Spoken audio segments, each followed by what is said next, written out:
How to make your own laundry detergent. In this video, I'm going to show you how to do it. You need 8 cups, just a little under 8 cups of water. You're going to need some 20 ml team borax, half a cup of it.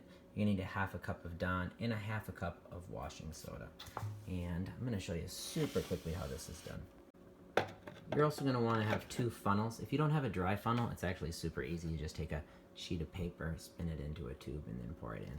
But first we're going to add our washing soda, so a half a cup there. Next, we're going to take our half a cup of 20 ml team borax, pour that in. That pours in a lot quicker. Now that you've added all your dry ingredients, you're going to use a funnel to use for adding liquid. You do not want to use the same funnel that you used before, because you're going to be making some more probably, and you don't want to mix your dry and liquid funnels. Otherwise you're going to get a bunch of clogged up powder if you reuse this on your next batch. And now I've added that warm water, and I'm just going to put the cap on, and then I'm just going to shake this vigorously. And right now you can see all of the powder that's on the bottom, so we're just going to go to town. I'm going to turn this off. I'm going to shake it for about a minute. Probably doesn't need that long, but give it a go. Okay, so we've got that shaken up. We're just going to tip it, and then I'm going to let it fall back.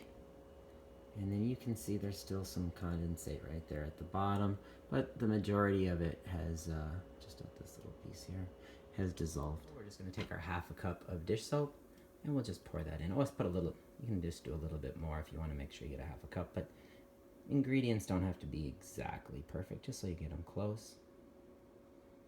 And we're just going to pour in, do about there, and then reuse this container for another batch. Now that you've added that, you're just going to simply put your cap back on, get that on tight, and you're just going to give it a quick shake.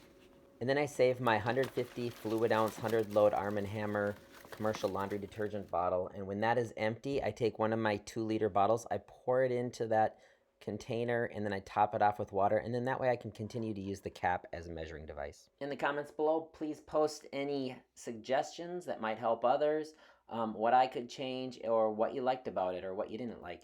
And as always, thanks for watching. Please like and subscribe. And as always, thanks for watching.